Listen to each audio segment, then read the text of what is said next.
Wow.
از گوسمش کچاش خمسه زلیما از سلوب یاد ماری باوی منکی ملام نل بده سلوب یاد سات ماریو باجانا جمعش باتی و باجانا چنین باجانی ما گوری تعبا ما و ازیتا ما قالك ارزان دچه قام بقطع بالبر طاب كي بالبر كلا جنا نوار جام تبينه باجان قصا باجانا 5 مليون ب 7 مليون كيلو 600 راقيش ناتشي ام توازن كو باجاني ما بتكي فيها زياده بكن تعبا ومكال بوشينه تشي او جيغونهن سيرن فنا مكاوا تعبا حمد بابا جانا دانا وباجاني ما ولو برنا كنم تخرب بتكي رزق زاروك حمتي ديا وديني ما هنا سلامه يصل بايل وادن خرابود گندیا حمولو باجان هم ببرکت بونلو جبر ما ممنون باجانه ما اتارمه هم بجن علاج اجمرا یاس کن دقنه باجانه ما قنج بن علاج عدنا ما علاج مجي پرنا کن ام چخال وقت کن مثل کرم کیشند که بیاد باجانه ما نیبه بهترتن آویتن خراب بن اون چه خوازم ام علاج توازن ام توازن گو پرکی خوشک لو ابکن ام وید دقت عبید بینم بنا حالی 500 رقی 300 رقی خطات شمارکات بنا 2 milyon و 3 milyon و جمع بهتر کاریتکن بچکی زورامت چی راستی Balpınar Segirka'da kalıyorum. Şu an domates ekiyoruz, domates, patlıcan, seracılık işini yapıyoruz. Bu sene seracılıkta bu sene iyi değildi, verim yoktu. İkincisi zaten para da etmedi. Para sıkıntısı vardı. Hatta fidelerin çoğu fide parasını çıkartmadık. Hasadı 2 aydır başladık. Bitti zaten hasat şu an yani son hasatları topluyoruz. Ama şu an sıkıntımız verim almamamız, para etmiyor. Yani hale getiriyoruz, haldekiler satamıyor, geri getiriyoruz. Şu an büyük sıkıntılarımız var zaten.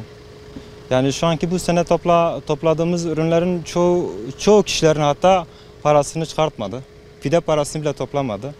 Yani şu an halimiz nedir bilmiyoruz. Sıcakta şu an sıcak hava şu an derece 40-45 dereceye yakın. Ama yani şu an mesleğimiz bu. Yapabileceğimiz tek iş şu an bu. Bunda da herhangi bir fayda görmediğimiz için artık ne yapacağımızı bilmiyoruz. Yani Allah yardımcımız olsun. Sıcaklardan nasıl korunuyorsunuz? Sıcaktan korunamıyoruz çünkü çoluk çocuk da var bu işin içinde. Ancak çocuklarımızı koruyabiliyoruz.